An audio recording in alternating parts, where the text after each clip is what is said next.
You cannot be serious, right? I went like 40 minutes and there was no sound? What the hell? I did like 40 minutes of this and it turns out there wasn't sound?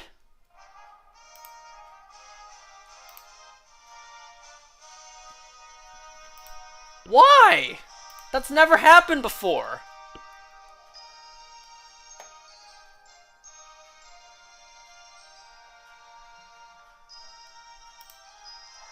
I checked now. There's sound now. I can hear it. Or I did hear it.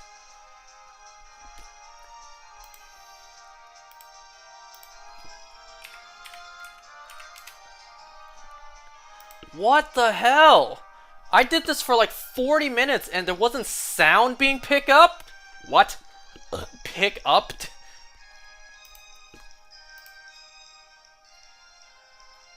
Oh man, I said so much in that 40 minutes as well.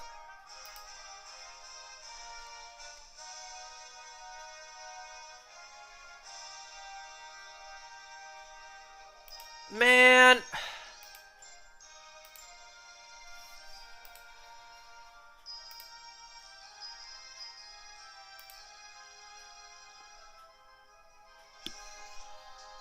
So Wow, okay. So, folks, it turns out the first 40 minutes, roughly, of me doing this, for some reason, no sound was being picked up.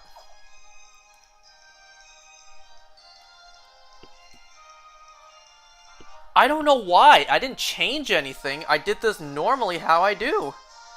I've done this the exact same I've done all the times previously. And you're telling me now no sound was being picked up?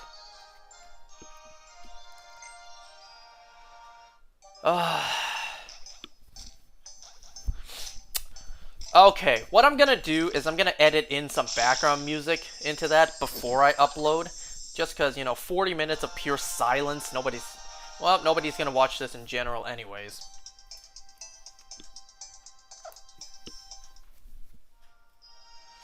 What on earth, man? 40 minutes without sound. Like, nothing even changed. I did nothing different. For some reason, it just didn't pick up sound this time. It wasn't until No Shaman Feeding in chat was like, why no sound? And then I typed into the chat, like, has there been no sound this whole time? Bruh.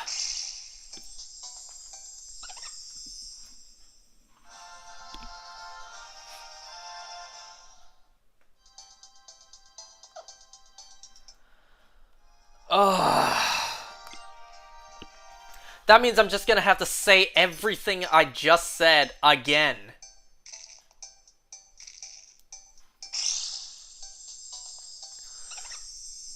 On the bright side, there wasn't a shiny that happened during that. Alright, so let me just say everything I just said again. Or at least I'm just gonna say, the intro parts. I'm gonna double check. There's sound again, right? Yeah, okay. There is indeed sound this time. Alright, so let me say everything I said earlier, but the no sound was being picked up, so nobody heard it. Man. So, I'm splitting this into three parts today. I started this at 8 p.m. today on November 3rd. Because today is the Season 2 finale to Daryl Dixon. And that's airing at 9 p.m., so that's in about 15 minutes from right now. So what I wanted to do was, do a part of this before the episode, and then I'll go watch the episode. Once the episode's done, I'll come back and do more of this. Now, the reason I'm doing it this way today is because, one, I wanted to do this today. I want the shiny Pansear. And 2, it turns out that the Season 2 finale is 2.5 fucking hours on cable. With an asterisk on cable. So, you know, commercials and breaks. That's 2.5 hours for a finale. So I want to watch that. So yes, I know I can just watch it online without any commercials. And, you know, I wouldn't have to split this up into 2, now 3. But it's like, cable experience, you know? You just don't get a lot of that these days. Man, I'm so mad that the fact that everything I said in those 40 minutes will not be heard. Because I said so much too. So yeah, that's why I'm doing this really weird today. That's why I'm splitting this into 2, now 3. So I'm gonna do the first 2 parts of this before I watch the episode. And then the third part will be after I watch the episode.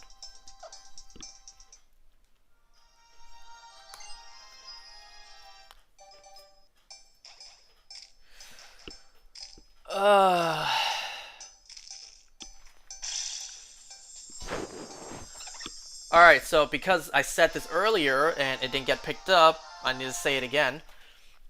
So, something awesome happened today. Today, being November 3rd, was also the last day for the Halloween event in Pokemon Go. For some reason, it ended 3 days after Halloween. So, I texted that friend of mine, who tunes in sometimes. I texted him like, yo man, bro, From is getting good. Psych! This is what happened. BAM! So today, I got a shiny Halloween costume Rowlet in Pokemon Go. I'll have to edit that in post. Which is fine, because now I have a lot of editing to do. Because, you know, I need to edit all these parts together, as well as edit in some background music.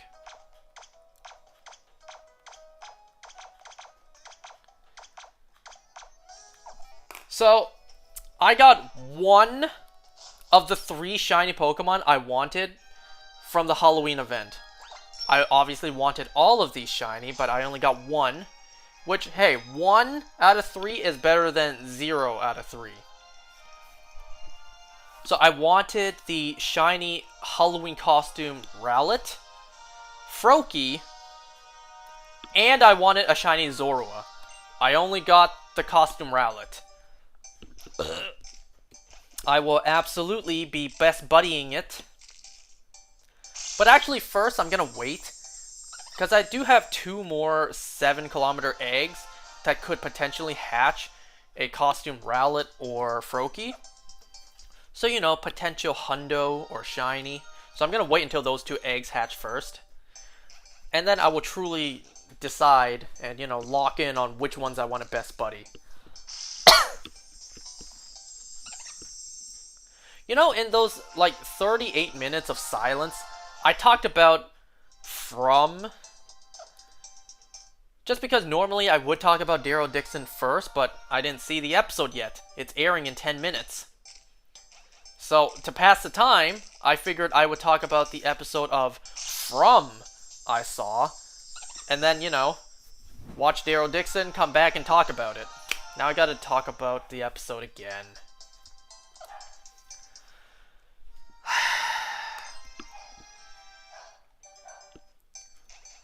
So instead of me talking about talking about the episode for a second time, at least not yet, let me instead retell you guys about a pretty hilarious dream I had last night.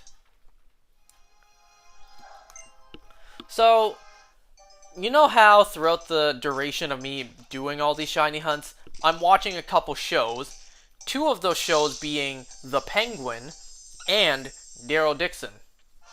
So last night I had a dream where the 2 of those shows kind of combined and crossed over. So I had a pretty funny dream last night where the 2 shows kind of combined together. So, you guys remember in Penguin episode, I think it's 7? Like, whatever the most recent episode I talked about was. So, remember in that episode, Victor killed Squid? You know, Squid kept on pressing Victor about, like, yo, I want to meet your boss. I see you're making this good money. Yo, I want to meet your boss so that I could be making this money too. You remember that? You remember how Victor killed Squid? So, I had a dream that instead, Daryl Dixon in France had a drug empire that was being worked on and run by kids. I think it's because, you know, Laurent is a kid in the show. So, in my dream, Daryl Dixon in France had a drug empire where it's kids working on it. And in my dream, Daryl went back to America, was confronted by Squid.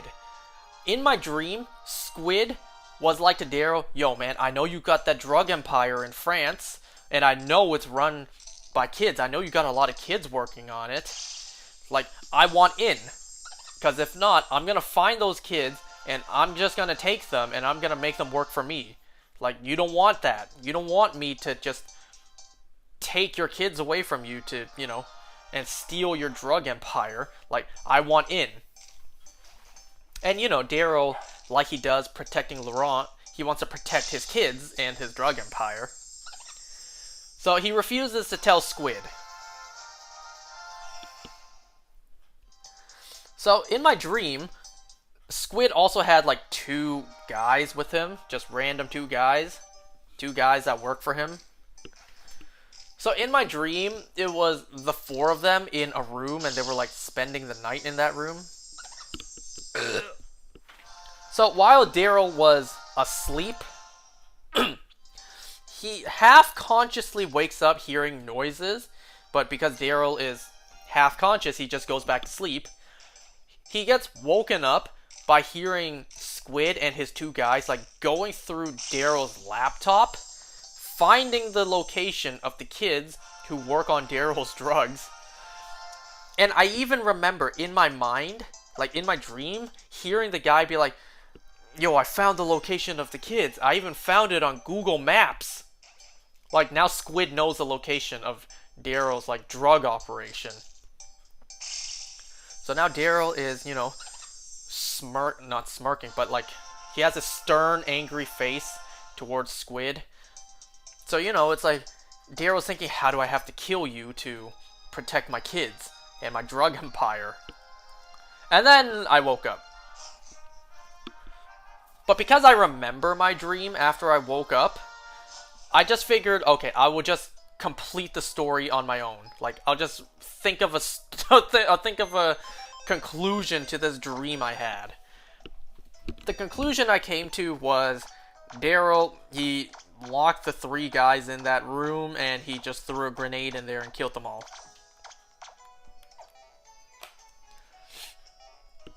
Okay, I have 5 minutes left before the episode airs, so hopefully I can hopefully I can hatch these 5 eggs before that, and then, you know, I'll be back later.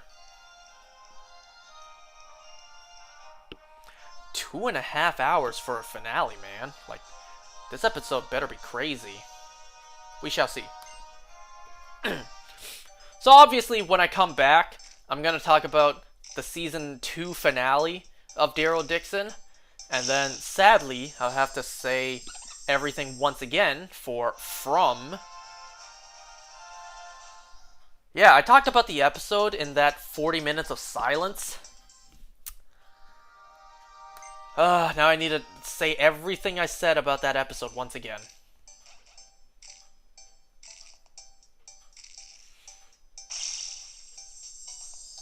You know, I still have time. I could probably hatch another 5 eggs and then leave. Oh, that might cut it close, though, actually. We'll see. Because we're already, you know, now 3 eggs into this. So, you know.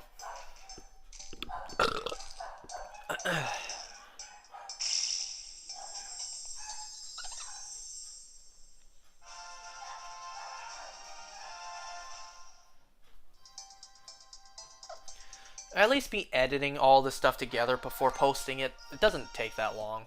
It's not that much work.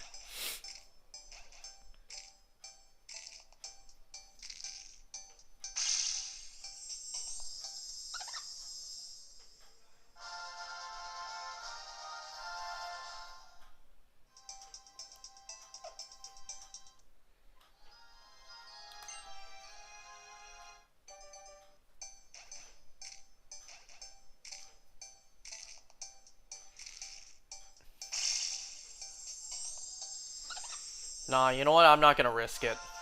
I'm not gonna hatch 5 more eggs before leaving to watch the episode. It's now 8:56 p.m., so I got like 3 minutes and change. 3 minutes and a couple seconds to, you know, get out of here, turn on the TV, change the channel. So I'm not gonna risk it.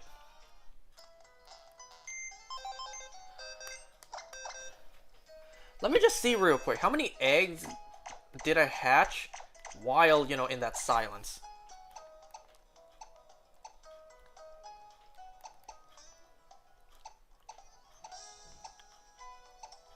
So I hatched 5 less than 3 boxes. I hatched 1, 2, almost 3 boxes in that silence.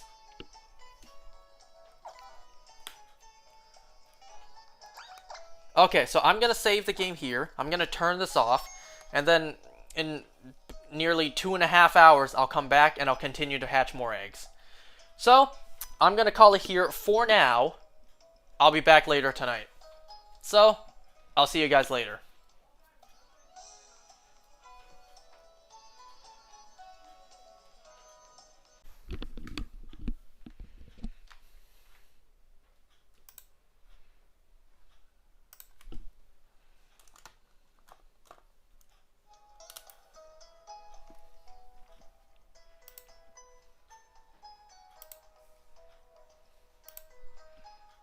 Let me first check. Is there sound?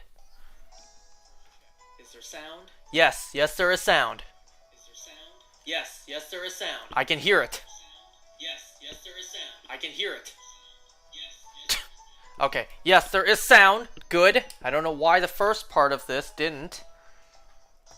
So, I was wrong. I was wrong. It is right now 10:32 p.m. When I ended this in the last part, or the last clip, it was around like 8:57 p.m. The episode was not 2.5 hours long like I thought. It was just 1.5 hours. So I was wrong there. I don't know. I looked up beforehand the AMC air schedule for cable. It said Daryl Dixon 9 p.m. to 11 p.m. So I thought the finale was like 2.5 hours. So I was wrong there. But that does mean I am back here now doing this.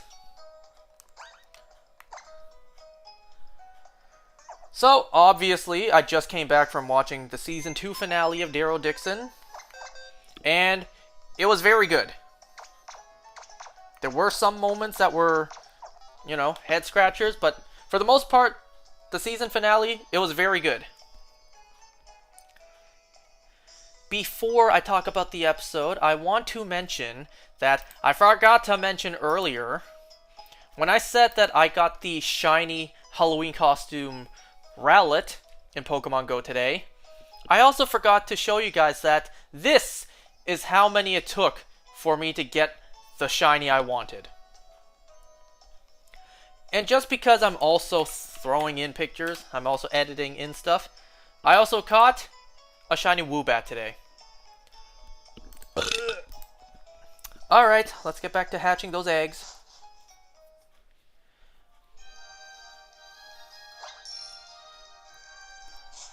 You know, while I was watching the episode, I was also editing all that stuff together.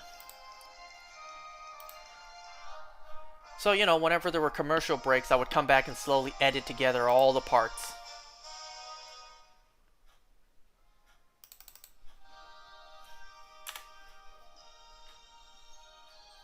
So yeah, the season 2 finale to Daryl Dixon, it was very good.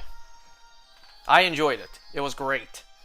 One of the better episodes this season. And that actually says a lot, I think. Or is it doesn't say a lot? Because a lot of the season, the pacing was extremely rushed. It wasn't too great of storytelling, even if the story was pretty good.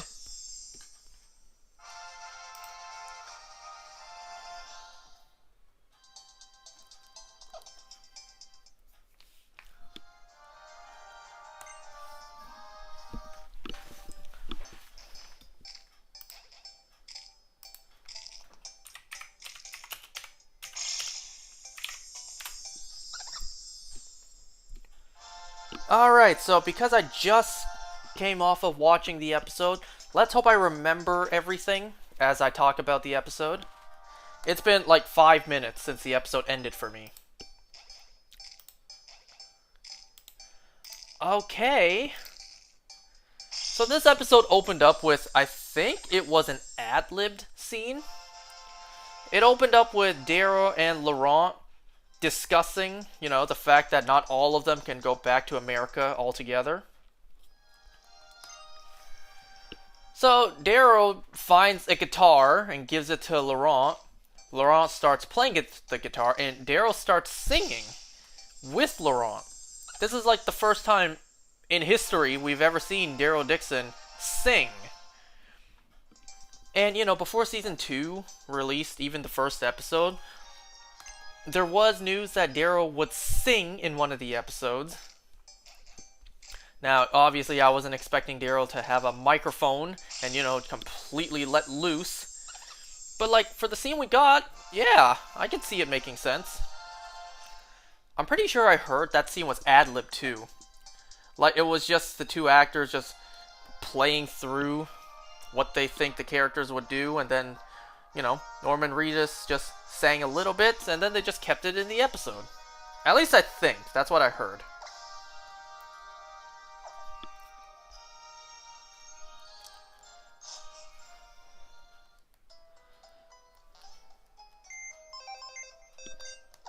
I'm gonna look up what that character's name is again, because I don't remember her name.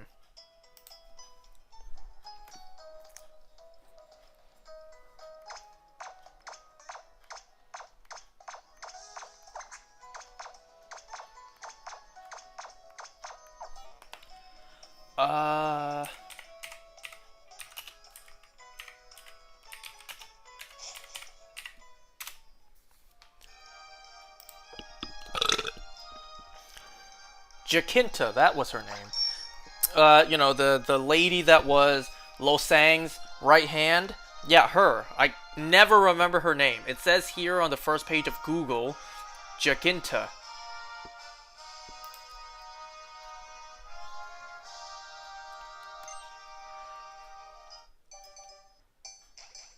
So, afterwards, we see Falou and Condron search like this abandoned hospital, like medical place for supplies. The scenery there is pretty tragic. You see a lot of, like, you know, previously, so you're gonna retell about From, probably, but Daryl Dixon first. I guess even the universe didn't like me talking about From before Daryl Dixon, so it, you know, just didn't capture any audio from the stream. So yeah, we see, like, you know, previous patients still strapped down to, like, wheelchairs and strapped down to the beds. They have died and turned to walkers long ago.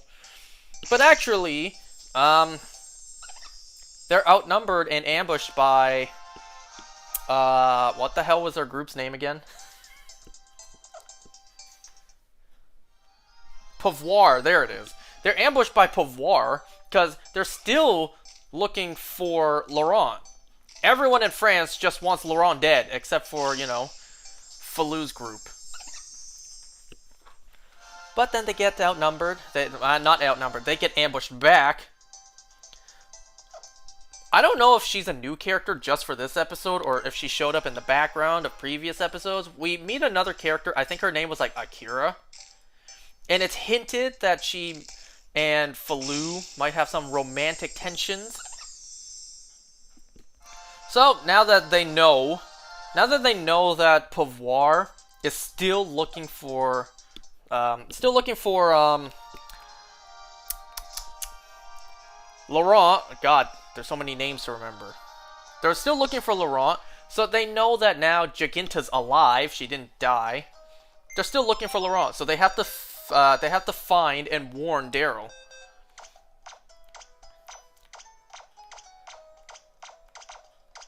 Over by where the plane is, you know, they're still debating on who should stay behind.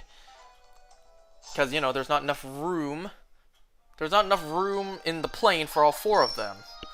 And obviously both Daryl and Carol volunteer to stay back.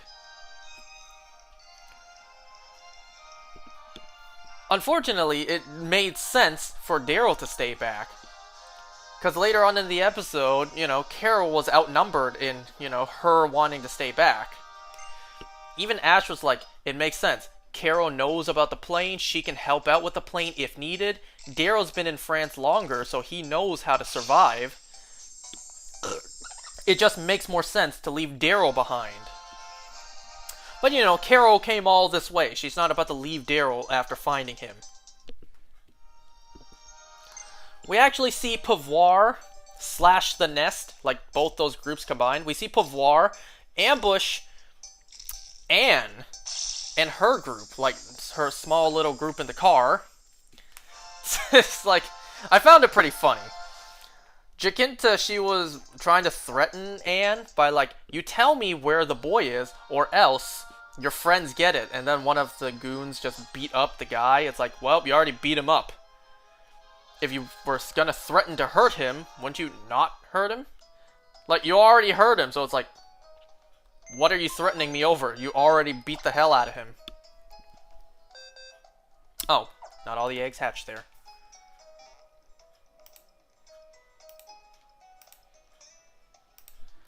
You know what this dude said earlier, just now in the chat? He said, "I'ma watch from, text me when you talk about it." So, he tuned out of me talking about Daryl Dixon right now, but he wants me to text him. Text him when I talk about From. No, I will not.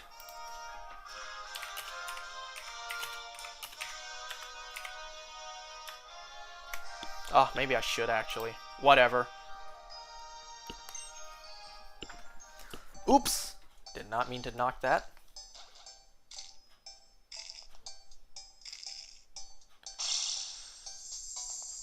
So then Anne actually tries to strike up a deal with them. It's like, if I show you where the boy is and the plane, I get the plane and the pilot. Because Anne said she wants to go home. So they strike up a deal, and Anne actually goes through with betraying Daryl and Laurent, tells them that the plane is at the stadium, and she even leads Pouvoir to it. Falou and Caudron managed to warn Daryl and Laurent that, you know, Pouvoir is after them. They know where the plane is. So, you know, they need to take down the fortress, the wall that Ash built, and they need to get out of there right away. Well, actually, before that, there was a scene with Daryl and Ash. They were checking out the underground parking area for the stadium. There's a fence, and behind those fence was a single walker. So later on, that came into play later on. So Anne actually leads Pouvoir to the stadium, but then she has a change of heart. She doesn't want Laurent to die. So she tries to mislead Pouvoir into the underground parking lot where it is crawling with walkers. Pouvoir actually gets outnumbered. Jacinta actually gets bit by a burner, so she's going to die. You know, unless she amputated her arm right away, but she didn't. Anne actually gets locked in there to be devoured by walkers, so Anne actually dies. Daryl will never know that Anne betrayed him, but then, you know, saved him in a way. Well, tried to. Daryl just won't even know Anne survived. What? Daryl won't even know Anne didn't survive. Daryl is just under the assumption, you know, Anne is back at her nightclub, her strip club place, at the Catacombs. I did forget that name before. The Catacombs. I did forget that name before. So yeah, Daryl just has no idea that one, Anne betrayed him, and two, Anne died.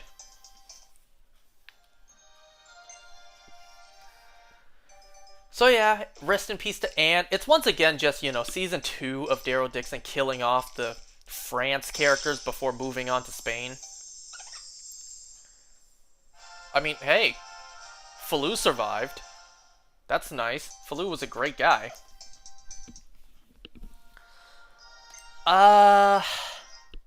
So then we get this really long and awesome, but yet tense sequence where Pouvoir shows up. The plane really needs to take off, like now. Ash, Carol, and Laurent are all in the plane. They need to, align the plane on the runway and then take off. So there's a lot of gunshots being fired. Daryl, Falou, and Caudron are all defending the plane, while Ash, Carol, and Laurent are in the plane, getting ready to take off. There are people on bikes, or rather there was a guy on a bike chasing the plane. Daryl snipes him, but actually I thought it was pretty convenient. Pretty convenient. Two other guys were shooting at Daryl. He really quick shoots them both and then still has time to aim and shoot the guy on the bike. So the guy on the bike chasing the plane is down, but then there's an ATV with two other guys chasing the plane. It's like a video game. They just spawn in.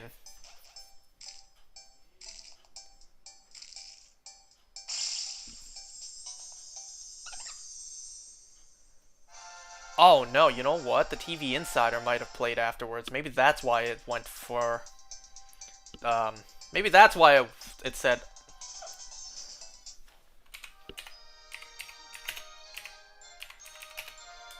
Yeah, maybe that's why it said going to 11:30.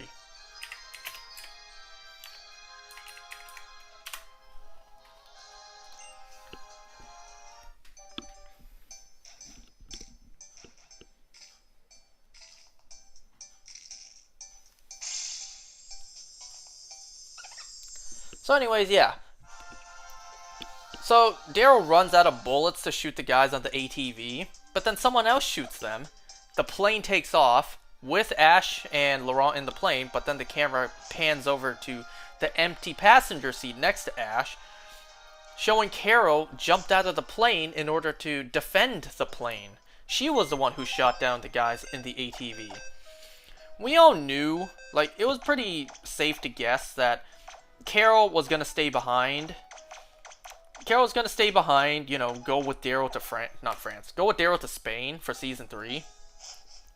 I kind of just didn't expect it to play out this way, where Carol was actually going to leave, but then she had to stay back to defend the plane. But I didn't expect it to play out that way. I thought they were going to decide, okay, Ash, you take Laurent back to America. I'm going to stay here with Daryl. I thought that's how it was going to be. So yeah, the plane takes off. Everyone looks in awe, they did it. Laurent got away. Laurent is safe. He's on his way to America. There is nothing Pouvoir or the Nest can do now to get Laurent. So then we actually see Jacinta just off herself. She just shoots herself. She was going to die anyway. She was already bit. I kind of forgot about that. I kind of forgot she got bit. So when she shot herself, I'm just like, wow. Laurent's gone and that's what you do? Not even gonna try to continue? And then I remembered, oh yeah, she got bit. We actually don't see what happens to the rest of Pouvoir, which I find pretty funny. It cuts to commercial and then the next scene back, they're just no longer in the episode. So who knows what happened to the rest of the Pouvoir members. So now Laurent is safe on his way to America. I'm kind of sad that we didn't get a scene showing them, in the plane flying to America, or rather, them landing in America. But, that's still a victory. That's still a dub. The fact that Ash and Laurent are, they made it and they're on their way to America.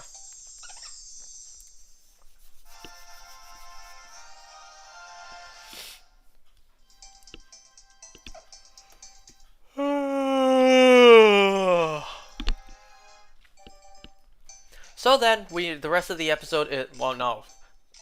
The next third of the episode is pretty chill. They're discussing what to do next. So, their plan now is to head over to England to try to find a way back to America. So they actually meet two new characters who I didn't trust them for a second. The moment they showed up, I didn't trust them for a second. I don't know what the girl's name is, but the guy's name was Angus. I'm just like, hey, we finally, or rather I finally got a character named Angus on The Walking Dead. Any Walking Dead content at all. And also, I swear to God, every single time a character named Angus shows up on screen, always has to be either Scottish or fat. And I know I'm not one to talk because I fit the mold. I fit the description of being fat. I'm clearly not Scottish, but I am fat. So, me being Angus myself, I'm one or the other. I'm not Scottish, but I am fat. But yeah, this dude was heavily Scottish. He had a thick-ass Scottish accent. Man, just when I thought, you know, we finally got an Angus that isn't Scottish or fat. Nope, never mind. He is very much Scottish. So yeah, we got a Scottish Angus character on the show, as well as the girl who I don't even remember the name of. So they were actually like friends of Falou, and they were going to guide Daryl, Carol, Condron over to England. Supposedly Falou was going to go as well, but then he hooked up with, I think her name was Akira, and then Falou decided to stay back in France.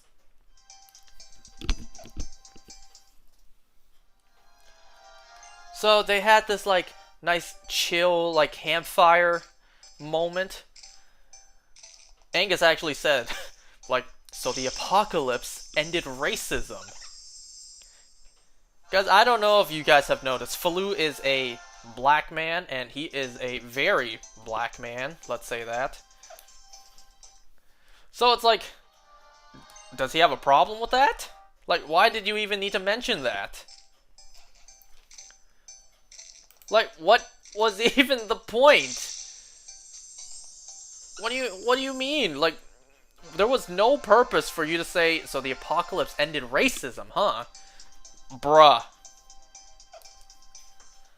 I mean, one could argue that wasn't the case at the very beginning. We all remember Merle using the N-word. I still can't believe, you know, the show got away with that. And nobody talks about it, too. But anyways. I guess at some point, someone in the apocalypse was gonna say it. I suppose so. Someone was gonna say it. And then Falou makes an excellent point. There's only two types of people now. The living and the dead. So then we have this, like, you know, heart-to-heart moment with Carol. First of all, she was mentioning, like, they should be there by now. Maybe right now Ezekiel is showing Ash around the Commonwealth. Maybe Judith is right now showing showing Laurent how to use her sword. Oh man, I want to see it. I want to actually see it happen.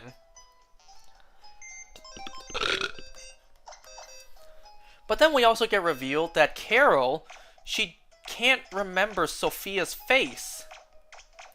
She only remembers the walker that came out of the barn. And you know, I kind of like that they wrote that in.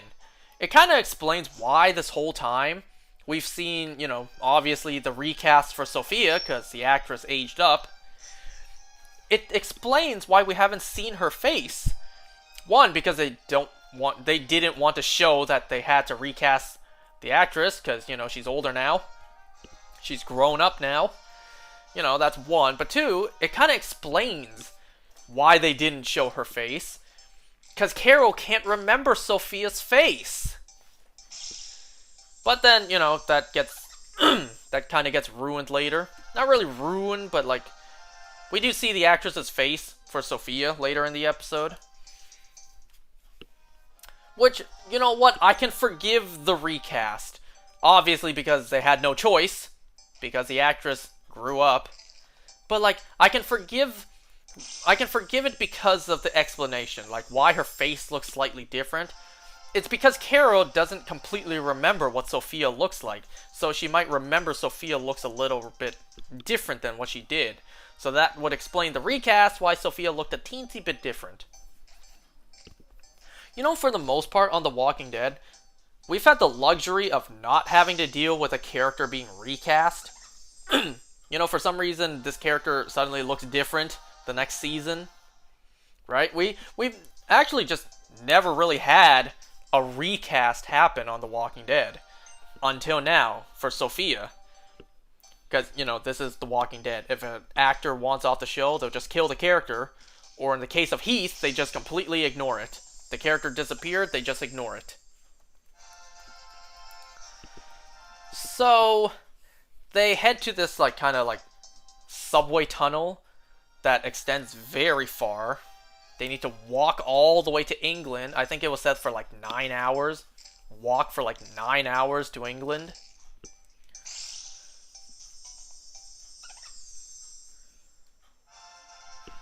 So they go in, Condron... No, wait, no, actually, before that, wait a second. Before that happened, Condron actually finally asks Daryl what happened to his brother. I think his name was Misha. And finally, it's revealed to Condron that Daryl did not kill his brother. I have been saying that this whole time, that Daryl technically didn't kill Condron's brother. It was that one girl in the first episode. I've been saying that this whole time. I'm glad Condron finally learned that as a fact.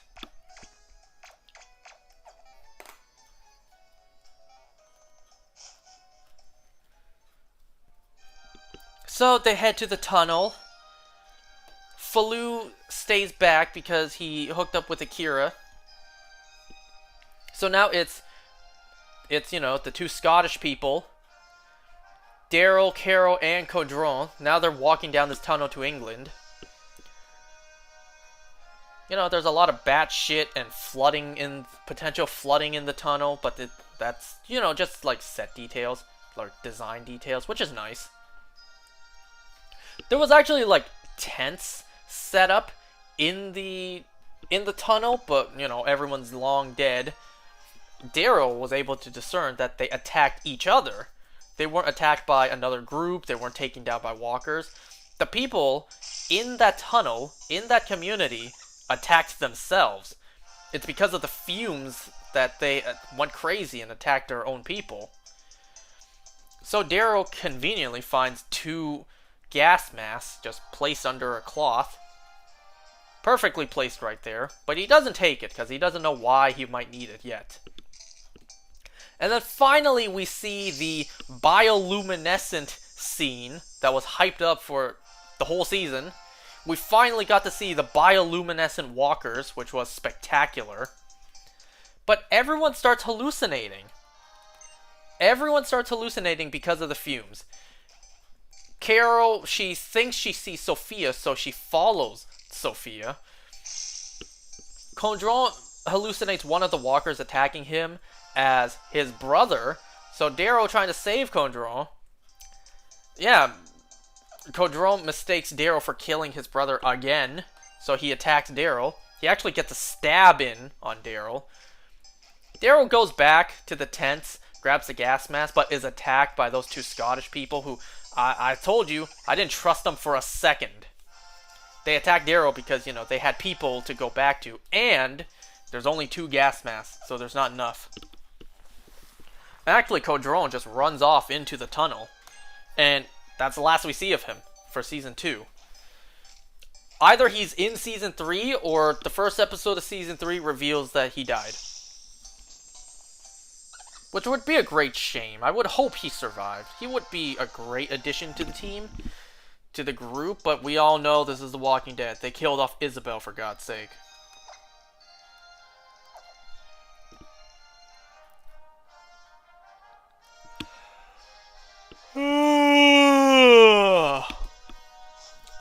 So, Carol, she went off to try to find the walker Sophia. This was actually really cool. She hallucinates one of the walkers as herself. So, this is probably the closest we will ever get to seeing Carol as a walker. Because it was actually Melissa McBride, in walker makeup. That was really cool. God, I hope we never actually see Carol turn into a walker. That'd be so tragic. Eventually, she takes down all the walkers. And then she hallucinates Sophia. We finally see her face. It almost seems like Carol finally lets go of Sophia.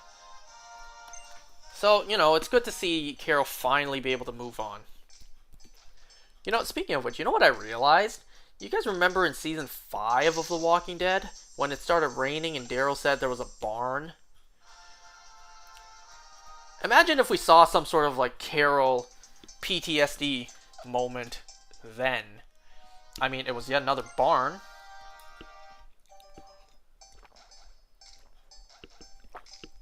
And then this scene was awesome. This scene was amazing. Daryl being knocked down by Angus, he actually hallucinates Isabel. And it was amazing. And then Daryl actually hallucinates someone else. At first I was wondering who is that. And then I realized he's hallucinating his grandfather. He's hallucinating William Dixon. Because in the beginning of the episode, we get a recap of everything. They showed William Dixon's grave. So he actually hallucinated his grandfather. That was amazing. And then at the very end of Daryl's hallucination, he sees, his hallucination of Isabel walk into the darkness, but, lit up by fireflies. It was beautiful. Ugh. I also found it pretty convenient when that Angus character was about to shoot Daryl as he laid down. Daryl grabbed a shovel and was getting ready to hit him with it. He didn't see that? He couldn't pull the trigger fast enough before... he couldn't pull it faster than Daryl grabbing a weapon. What? Grabbing a weapon and swinging his arm? He couldn't do that fast enough? Alright. So, Carol and Daryl, they both put on their gas masks and walk into the bioluminescence. And then the episode ends. It was a very good episode. It was a really, really good episode.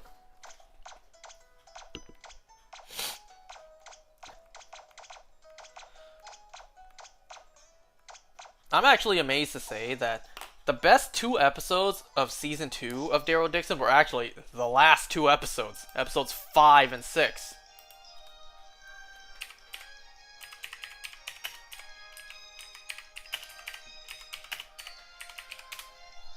There, okay? I texted him I'm about to talk about From.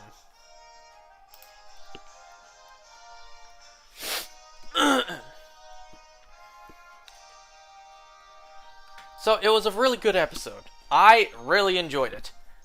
The plane sequence with Pavor, that was tense. Not gonna lie, that was pretty tense. Obviously, we knew that the protagonist would prevail. We knew that Ash was going to successfully take off into the air with Laurent and get him to safety. We knew that. But, it still is tense.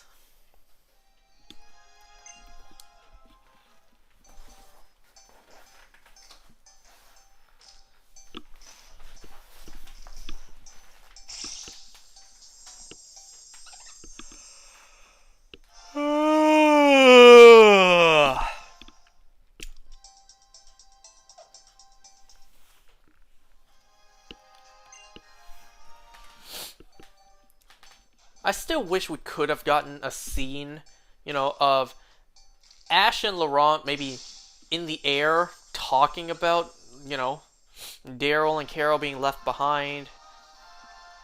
Or maybe a scene of Ash and Laurent landing in America, going to the Commonwealth. That would have been great, but, you know, they shot the show, they filmed the show in France. All the casts are in America, so it just wasn't going to work. It just wasn't going to happen. Yeah, I know that.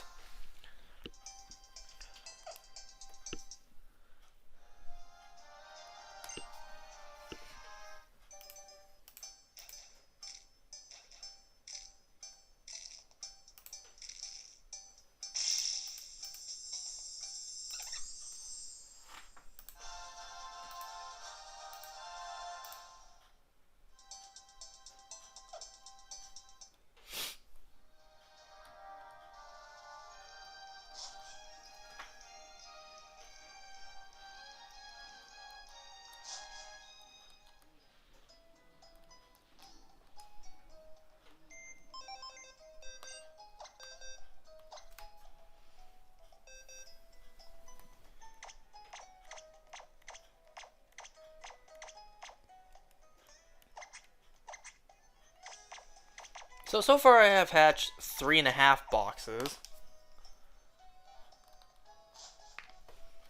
So we are basically halfway done, if I decide to do 7.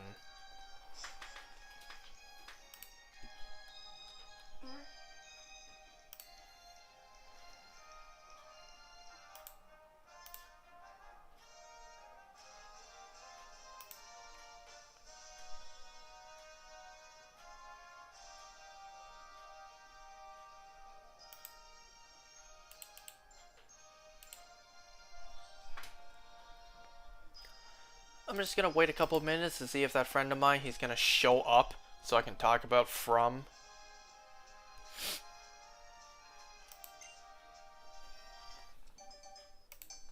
I mean, talk about From again. Because in those 40 minutes that, you know, lost the audio, I did talk about it. But now I gotta talk about it all over again. Oh yeah, also, Daryl got his crossbow back. It was kind of hilarious in the previous episode, episode 5. They had all that time, and Carol never gave it back to him.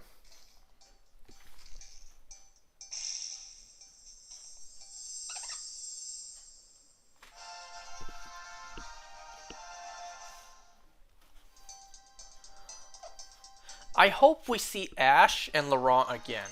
Obviously, it would have to be set in America, right?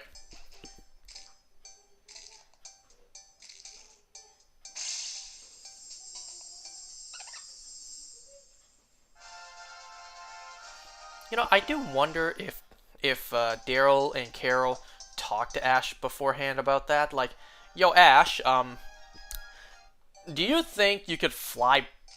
First of all, after you fly Laurent to America, do you think you could fly back and pick us up? I wonder if they discussed about that, or if they actually told Ash, like, we'll find another way back home. You just make sure Laurent is safe, right? Give me a second, folks.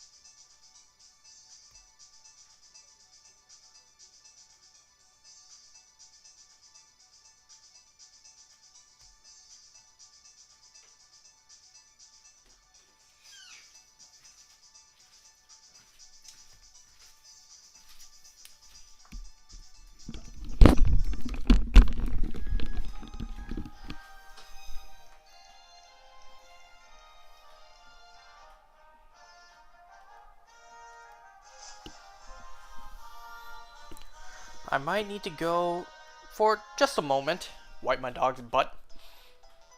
Because, you know, just like us, after he poops, he needs to be wiped.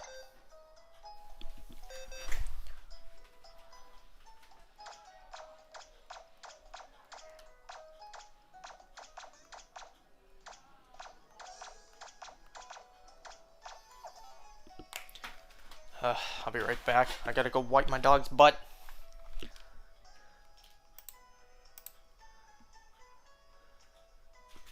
Yeah, give me a sec. I'll be right back. I gotta wipe my dog's butt, and then I'll be back to talk about From.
Okay, I'm back. Alright, let's talk about episode 4 of From for the second time. Only this time you can actually hear me when I talk about it. I'm not happy I need to talk about the episode again. You know?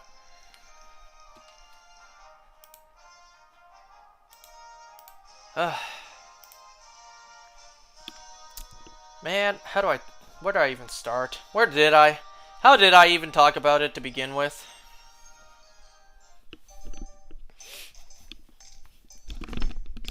So I think the first scene of episode 4, we actually get a scene of this random kid showing out of that cellar. Remember that cellar that Jade walked into? He saw a sigil on the ceiling, and then he saw a body crushed by a boulder that, gave us all a jump scare. We see a kid come out of that, and then, all around are a bunch of dead bodies. And then, we cut to present day. Also, that kid was holding a lunchbox. We cut to present day, and we see Victor holding that lunchbox. So that tells us Victor has been here for decades. He's pretty much grown up here. He grew up at this place. And because Victor grew up here, he doesn't have a lot of the typical social norms that you would, just know to have. Because he does a lot of bad and wrong things that, normally people would just not see as okay. Kind of like the moment Julie woke up. Well, Victor was just sitting there drawing a picture of her.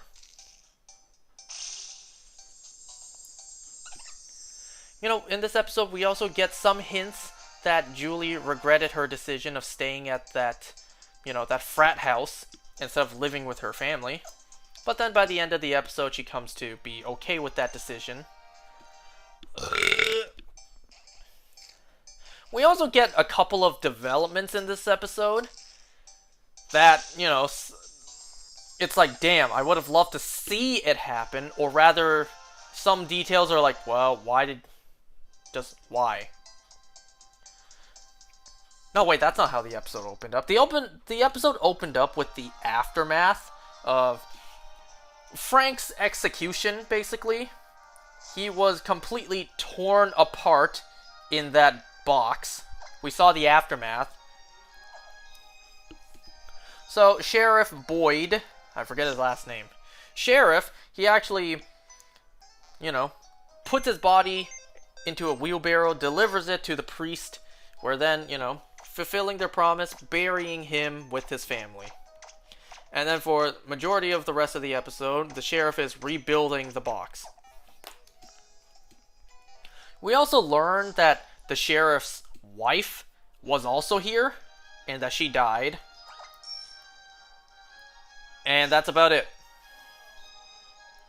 He and his son are still alive in the town. The wife is gone. That's about it. We also learn that the sheriff has been here for not too long, like maybe a couple years. So not too long. We learned that it was him who found the,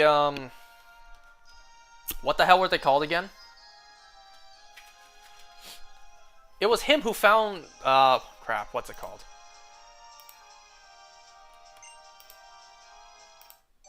Aw, shit, what was it called?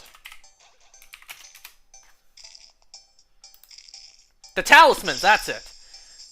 That's what it's called. We find out that it was actually the sheriff who discovered the talismans. So I'm just thinking, like, how did you guys survive before the talismans? Did you have to, like, push heavy furniture against the door every single night? How did you guys survive beforehand without the talismans? And I also question, how did he find the talismans? Did he find it buried somewhere? Was it just in a basement somewhere? Like, did it just pop up out of thin air? Where did the talismans come from? Like, I would have loved to see him discover the talismans. And also, you know, discover the use of the talismans. How did they discover if we hang this up at night, they can't get in unless we let them in? How did they discover that? I would love to see how that played out. We also learn about a little bit more family drama.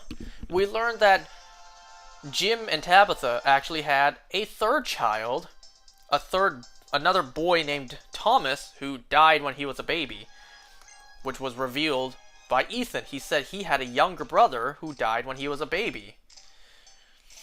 And that's actually what the trip we see them on in the first episode was about. It was a last-ditch effort to save the family dynamic before, you know, an impending divorce caused by the third child's death. Part of me is kind of thinking, like, why did you even write that into the story? You already wrote these characters as going through enough as is. You just had to add more to them? Okay. It is what it is.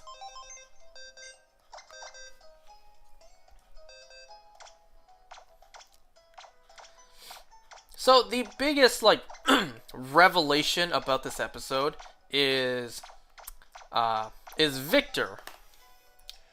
Because he does a lot of stuff in this episode. First of all, we learned that Victor, out of everyone in the town present, like everyone currently in the town, he has been here the longest out of everyone who is still alive. And not only that, we also learned that Victor came here when he was a kid. When he was just a child. So he spent decades here. We also learned that when Victor first showed up here, he was alone. There was no one else alive in the town. Because the moment Victor showed up, everyone was dead. And then he even said himself, after he arrived, he was alone for quite a while before anyone else showed up.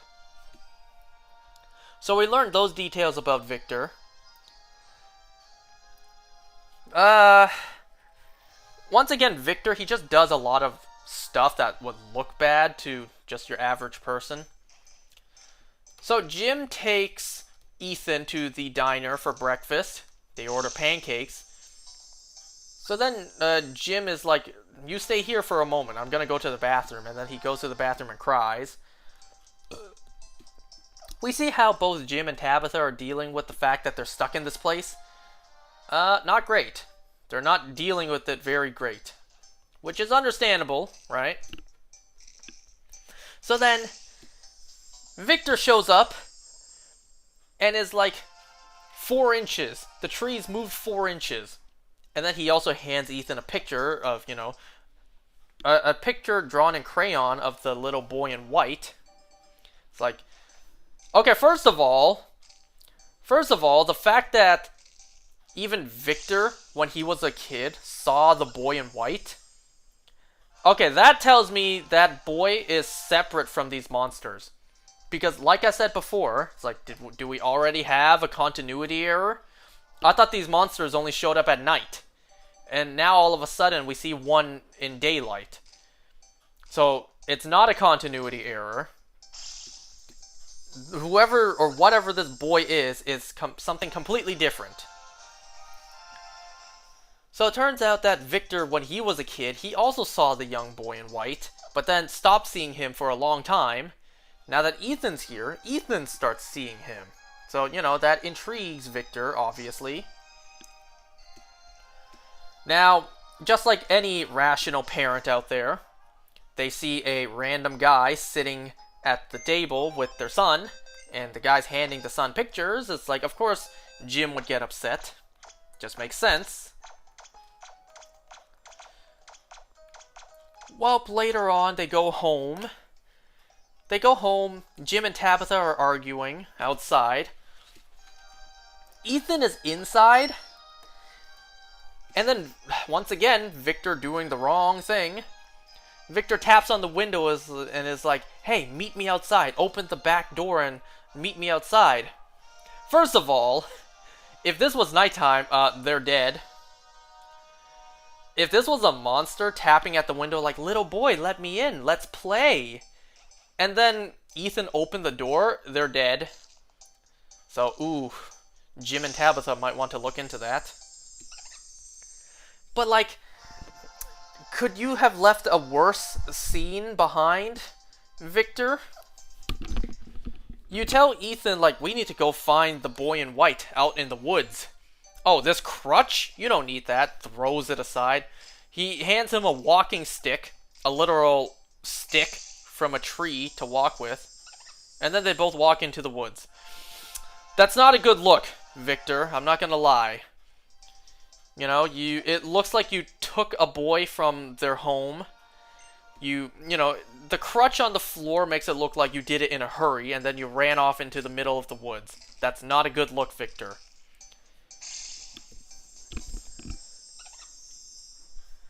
So they're in the woods, they're trying to find the boy. They actually come across this hollow tree. So Victor draws a smiley face on a rock and throws it down the hollow tree. He draws this face on the rock to mark it. So then he throws it down the tree, and then the rock just shows back up. It just falls out of the sky right next to them. So then Victor reveals, like, these trees are everywhere. It can even work on people. If you as a person jumped into the hollow tree, you will show up somewhere different.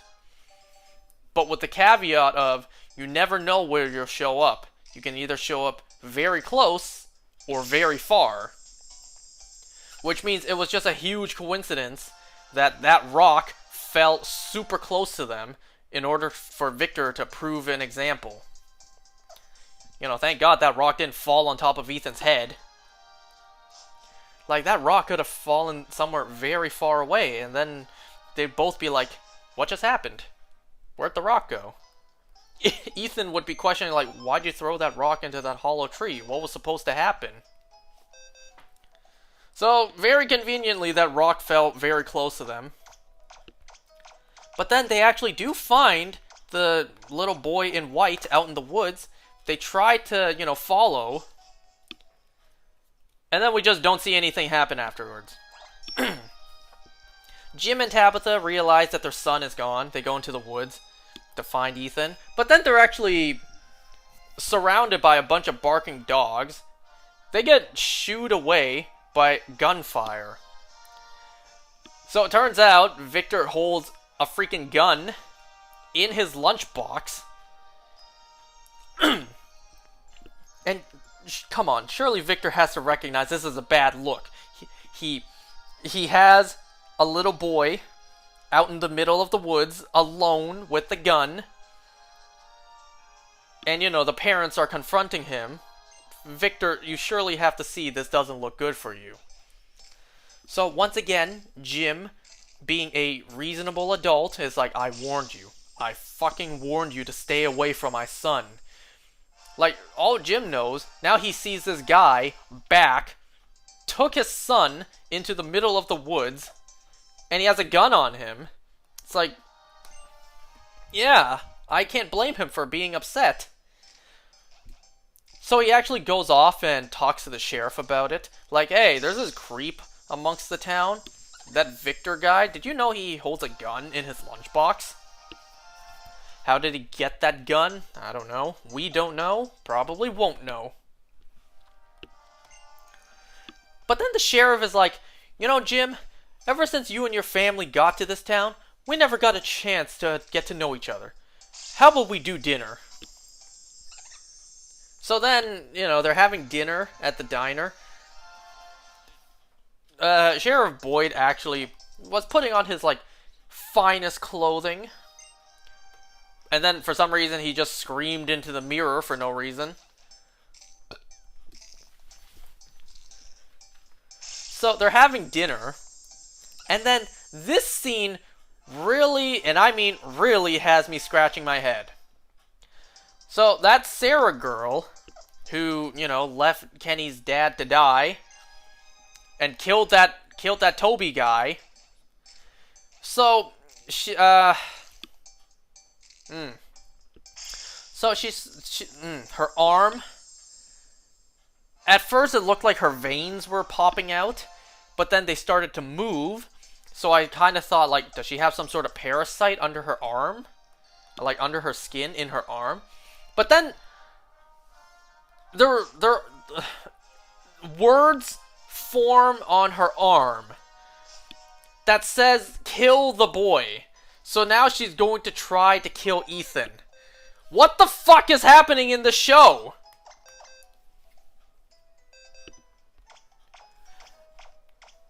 I swear, the writing so far feels kind of like Eric Wallace levels of writing, where it is frustrating. There is no answers, only questions to a frustrating level. You know, it's like, it's all questions, no answers for a very long time. This feels kind of like Eric Wallace writing.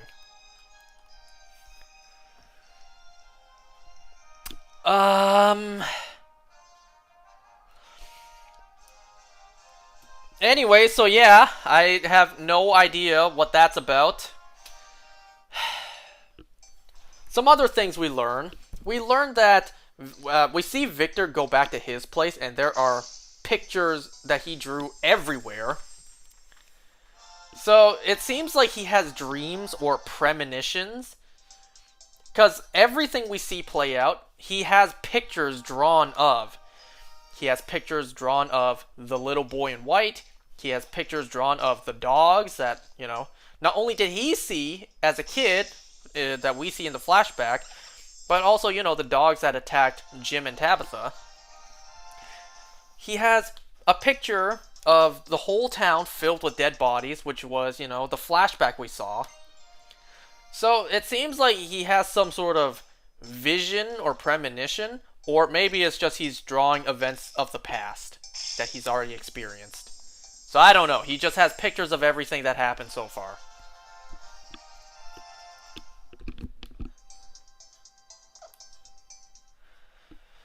Now, there was another scene in this episode, another flashback to when Victor first showed up. At least I think. Now, this scene really makes no sense. Because we see Victor supposedly arrive at this town out of that cellar. How did he end up in that cellar only to exit into this town? I don't know. But if he appeared in that cellar, that means he didn't go through the process of seeing the tree and then entering. He somehow appeared. He somehow just spawned in that cellar. He somehow appeared there with no explanation. So if he really arrived at this town out of that cellar, that makes no sense. That immediately contradicts what we're already told. Unless that scene is not of the first moment he arrived. Unless that scene is him hiding in the cellar the night before to protect himself, and everyone in town died. So, unless that scene is of him coming out of the cellar the next morning, seeing everyone dead, that scene makes no sense. How did he arrive there if he never saw the tree? And how could he see the tree if that's where he first showed up? Anyway, so yeah, another flashback. We see Victor, young Victor, walking through the town, littered with dead bodies. And then we see the little boy in white, as well as a couple of dogs. Man, I could not help but find this moment hilarious. There's this little, like, spinning playground kind of thing. The boy, whoever or whatever this little boy in white clothing is, spins around on it. Like, a portion of the playset is off camera. So, as the boy is spinning on it, he just disappears. In reality, the actor just jumped off screen. I found that so hilarious. Like, a portion of the playset is off the camera, off the screen. So when the boy is spinning around, and then he eventually just vanishes, in reality, the little actor boy just jumped off camera. I just found that so funny. But Victor, young Victor, looked straight at it. So in Victor's perspective, the boy literally just vanished out of thin air. I think that would have been better, honestly. If we saw, like, them CGI the little boy, poof, vanish out of thin air. One frame, he's in the shot. The next frame, he's gone. I think that would have been better. But yeah, I just thought it was so funny that the actor, the little boy actor, just jumped off the screen. Just jumped off the set, off camera. And they tried to play it off as, ooh, scary, ominous. He just jumped off camera. I thought that was so funny. And then, the way the episode ends... Now, come on. Like, really?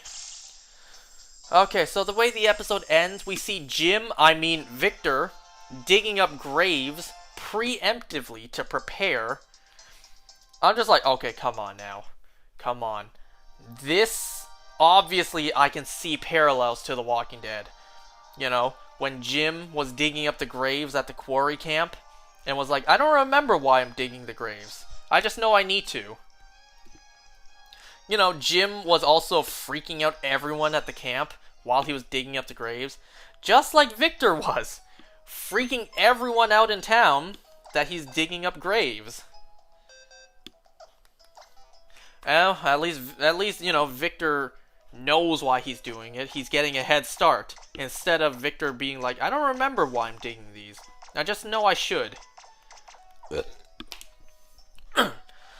I'm not gonna lie. When that scene played of Victor digging the graves, I audibly laughed out loud. Like, okay, come on now. This is exactly what Jim did.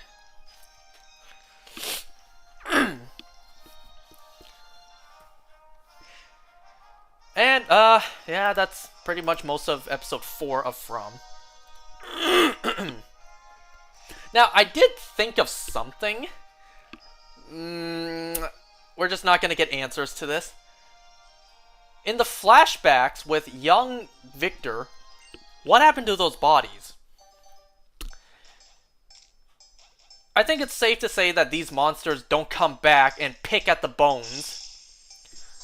And we learn in this episode that when Victor was young and he was in town, he was alone. It was just him. Because we see literally everyone else dead. We even hear from him that he was alone for quite a long time. Let's say a couple years. A couple years, a young Victor was alone here before anyone else showed up. What happened to those bodies? Did a young Victor dig up graves and bury them, like himself? If not, what happened to the bodies?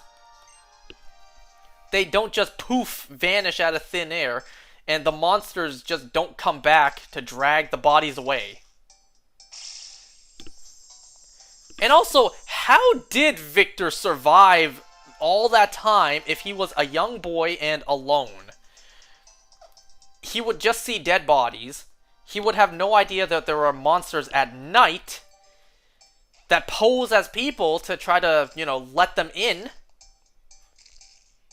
And also, we learned in this exact episode that the talismans were found by the sheriff somewhat recently. So how did a young Victor survive alone with no talismans? Like,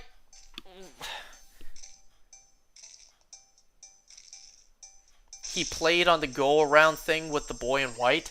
No, he didn't. Unless that happened in other episodes or off-screen. Not in this episode, he didn't.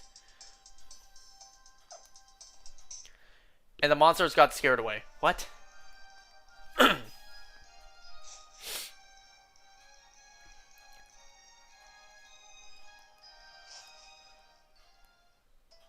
I'm talking about episode 4. What the hell are you talking about episode 7? So yeah, so far what I've seen in this show is a lot of questions, no answers whatsoever. And you know what, speaking of which, we did learn one other detail in this episode that was so minute. It was so minor in this episode. So, remember Jade? So, Jade, in this episode, is actually investigating, trying to find answers. And I like that. He actually brings Kenny. Actually, no, I think Jade is just there and Kenny shows up. Whatever. He brings Kenny down to that cellar and tells Kenny, like, okay, I was here, there was this sigil on the ceiling, and then there was a dead body over there being crushed by a boulder, and then, it jump scared me and the audience. Kenny is just standing there, shaking his head like he's crazy. I'm thinking, are you serious, Kenny? You're gonna not believe him after everything you're going through? After the reality you live in, you're really not gonna believe what he says. So, yeah, for some reason, Jade saw that stuff, and whatever it means. We also learned this detail. So then Kenny brings Jade over to the police station area. And then it's revealed that not everyone who shows up in the town go to the same place, or were at the same place. I think Kenny said that he and his parents were driving in Texas. Jade and his friend were who knows where, like somewhere else. The map they had only showed America, so I'm going to assume this is exclusive to America. You're not about to see someone in Asia suddenly show up. So this seems like it's a thing exclusive to America. So, someone from New York could end up here. Someone in Texas could end up here. Someone in LA could show up here. You don't have to be in the exact same state to even show up here. That is pretty mind-blowing. That is, yeah, that's, wow. And Jade also brings up a good point. Why the hell is no one looking for answers? Everyone is just living their lives, surviving. Nobody is actively trying to find answers. And now Jade is trying to do just that. Unless you're about to say, like, well, everyone did try, they found nothing, they gave up and accepted this is their life. Like, nah, that's not a good enough answer. So I like the fact that the show introduced a character who is actively going to search for answers. After he went through his, like, denial douchebag phase in the last episode. Now that he's actually accepted his reality, he's actually going to go out and look for answers. I like that. It makes me like the character a whole lot more. Yeah, I'm glad they introduced a character who is actively going to look for answers. I will be super pissed if they write him to be... If they write him as like, man, I tried, I can't find any answers, I give up. If they write him to the point like he stops looking for answers, I will be so mad. I will be extra pissed. You gave us a golden potential. You have an amazing potential as a character to try to find answers when no one else is. If you write him to give up looking for answers, I will be so mad.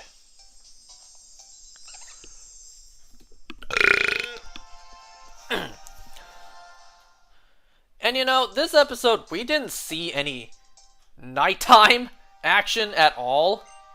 Well, action's not even remotely close to describing the show.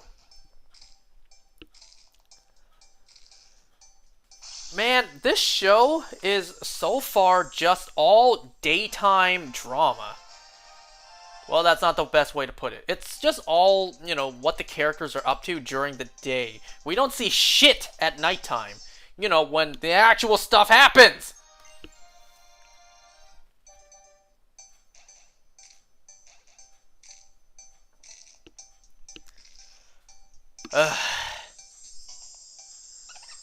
But yeah, I still question the one line they threw out there. Just to write it in without ever... I doubt they will ever actually show it. The fact that the sheriff found the talismans. That really bothers me. Because that brings up a whole bunch of questions to what happened before the talismans. How did these guys survive without them? Like, it brings up the questions of how did he discover the talismans? Like, where did he find them? How did he discover the use for them? How did he discover these rocks with patterns? If you hang them up, the monsters can't get in unless you let them in. How did that happen? Where did he find them? Did he find them buried somewhere? And that brings up a lot of questions like, how did anyone survive without them beforehand? Did they have to barricade the front door with the couch every single night?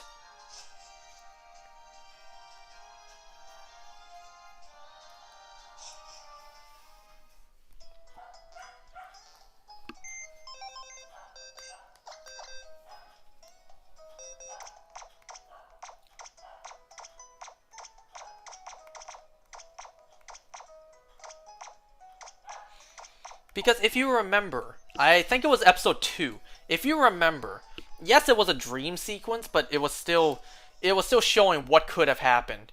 You remember in episode 2 when they were in the flipped over RV? I think her name was Christy.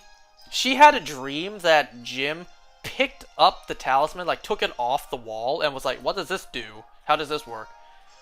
And we immediately see the monsters break in. So how did they survive without the talismans?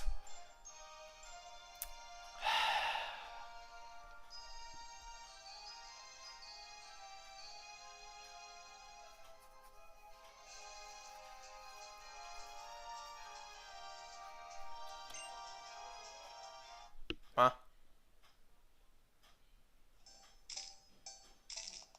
Give me a second. I gotta see what just happened outside.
We had pizza and instant noodles for dinner tonight.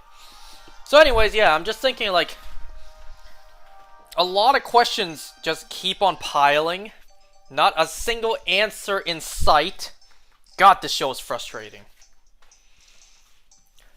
The acting's very good, I will say that. The set design is pretty good. Very grim, very dirty. Very, I don't want to live there.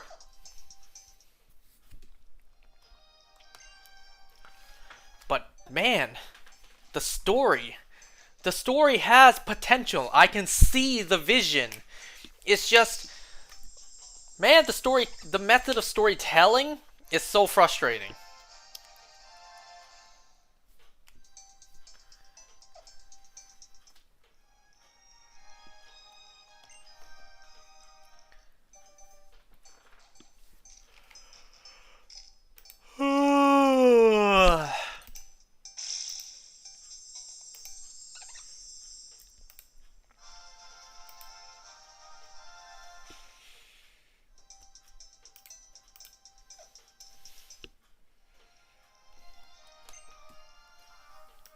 You know, The Walking Dead first premiered 14 years ago, 3 days ago, on October 31st.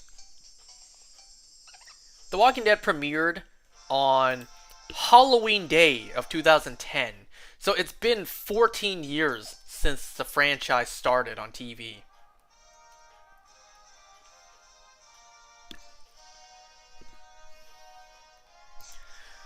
Don't worry, you're at the boring The Walking Dead Season 1 parts. It'll probably get better.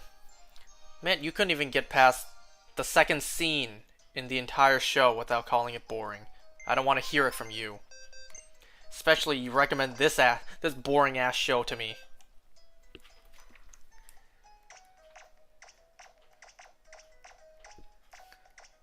Folks, I will never stop roasting him for the fact that he complained. When Rick and Shane were in the car talking in the first episode, he complained about that. And he recommended this boring ass show to me.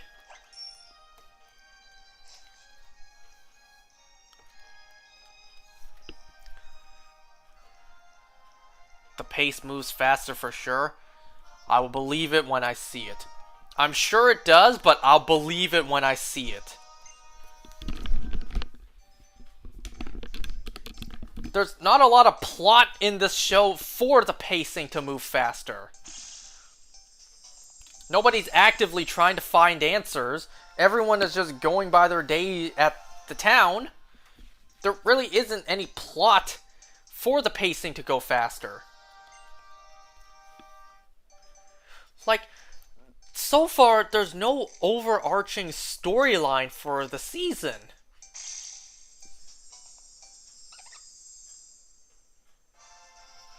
There's just no story for the season.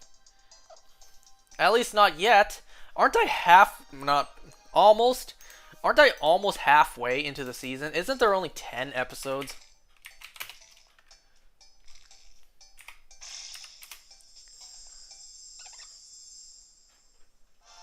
Wow, I see here Season 3, Episode 9 title is Revelations, Chapter 1. Anyways. Yeah, there's only 10 episodes in Season 1.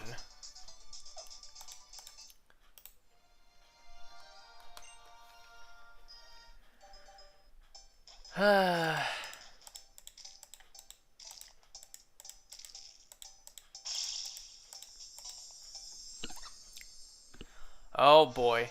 I see the title for episode 8 is Broken Windows, Open Doors. Maybe that's the episode where, something happens that, the graves that Victor dug up are going to be used. Going to be occupied.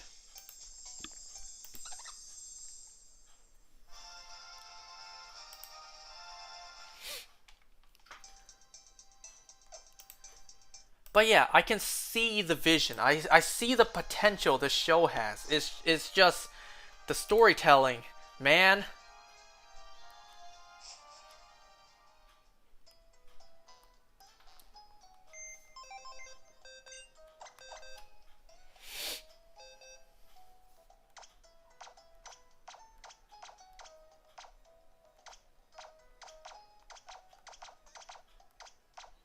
You know what? I think box 18 is box number 7. for tonight. 4, 5, 6, 7. 1, 2, 3, 4, 5, 6, 7. So yeah, we have 10 more eggs to hatch tonight.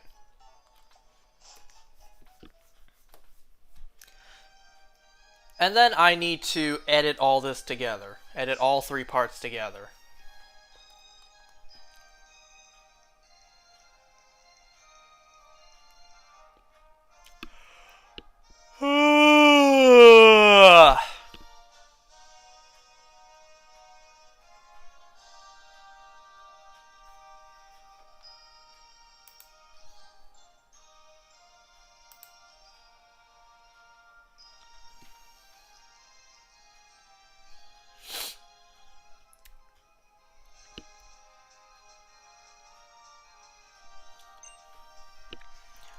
And, you know, the graves that Victor dug up, that already tells me that there's going to be a large number of deaths in the future. Because otherwise, why would you dangle graves in front of us if you're not going to fill them, right? The moment a character starts digging graves preemptively, you already know that they're going to be filled up rather soon.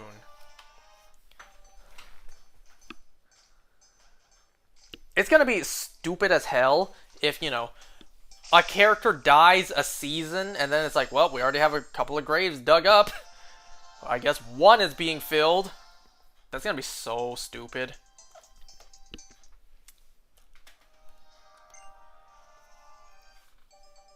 It would just be, you know, television storytelling if a handful of graves were dug up and then a couple episodes later, a handful of characters die, so all those graves get filled up.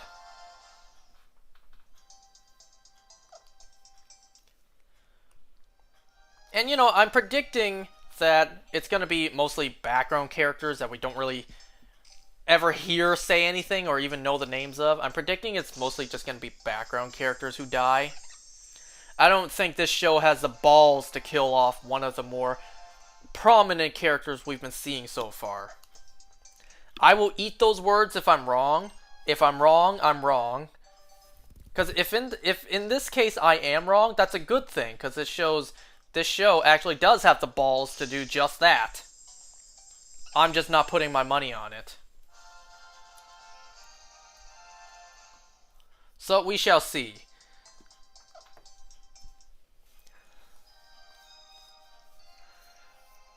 If a, you know, rather bigger character dies soon, I will be like, okay, I respect it. I respect you actually having the balls to do it. And if they don't do it, I'll be like, aha, I knew it.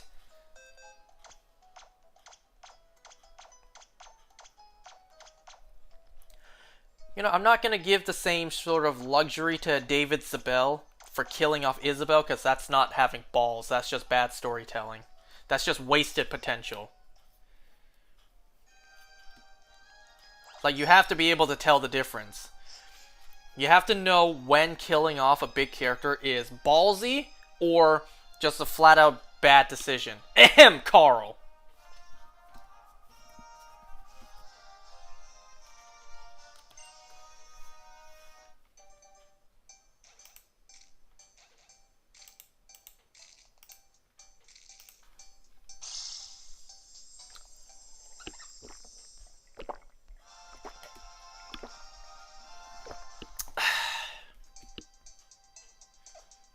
Anyways, this is the last group of eggs for tonight. I hatched 40 minutes worth of eggs in silence. Yeah, tonight was rather messy, I will admit. But it is what it is. This is how the timeline played out. This is how history played out.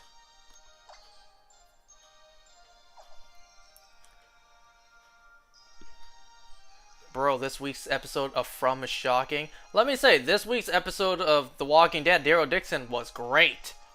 How about that? You're telling me I gotta wait until season 3 of this fucking show to finally see something happen?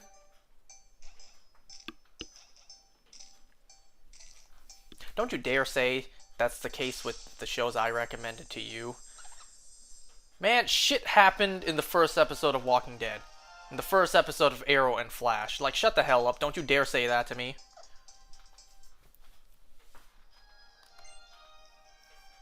Season 2 is great. For your sake, it better be.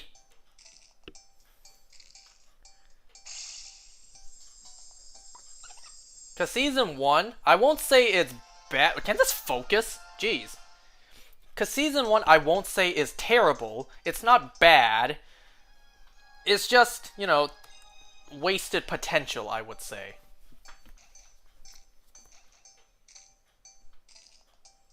The Flash only gets better later on. Oh, you're serious.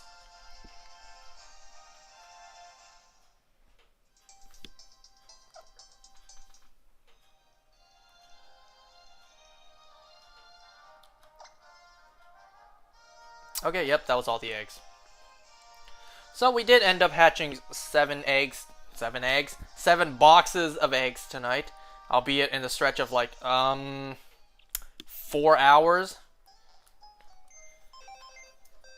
4 hours altogether. Started at 8 p.m. and now it's borderline midnight. Well, sadly, no shiny today. By the way, I do only have 7 more boxes of eggs collected for now.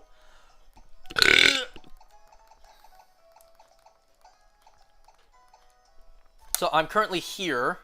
I only have 7 more boxes of eggs. So I will need to collect the last 6. If you're wondering why there's an egg missing here, I purposely separated this one egg, which is over here. This one egg here, because I forgot this was in my party while getting the next egg. So this egg has quite a number of steps put into it. So I need to figure out like how to balance that with the other eggs. That's why I separated it. How many shinies so far in terms of Pansear? 1. Overall, 7? Yeah, overall 7. 3 shiny Patrats, 3 shiny Pansages, and 1 shiny Pansear. So overall, 7 so far.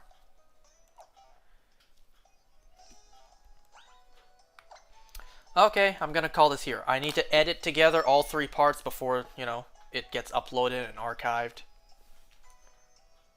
Shinies since you caught from all games since the beginning. I can actually answer you. I legitimately could answer you. I might miss a couple shinies here and there, but, you know, for the most part, I literally could answer you. I have them written down. I'm gonna find the answer right now.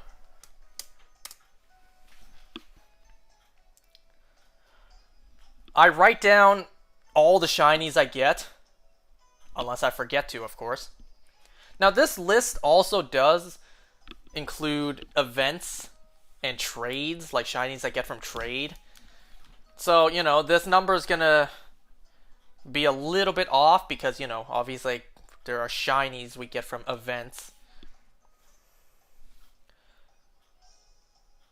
No way you keep track. You know I keep track. I've shown you before.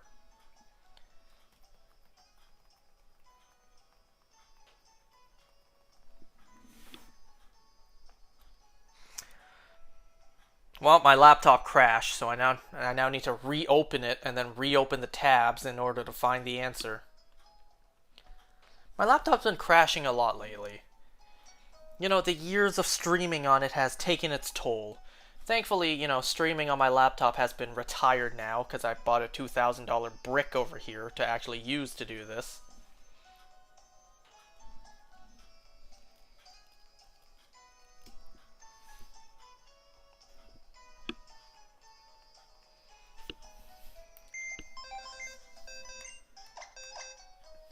You know what, while I'm looking up the answer, here, stare at this shiny Pansear.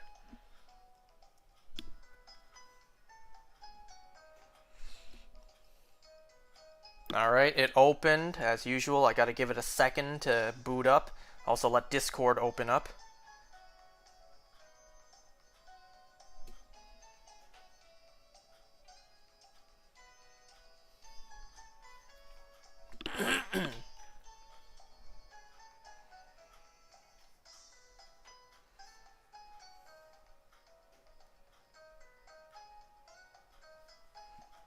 It just hit 12 a.m. by the way.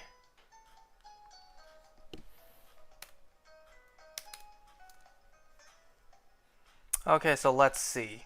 I go into my Google Docs with my list of shinies. Need a second to load. If I simply hit Control A and then I number them,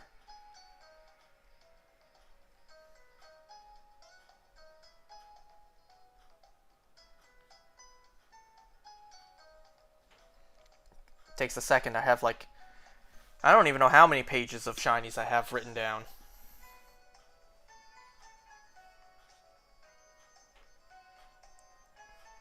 I think it crashed the page.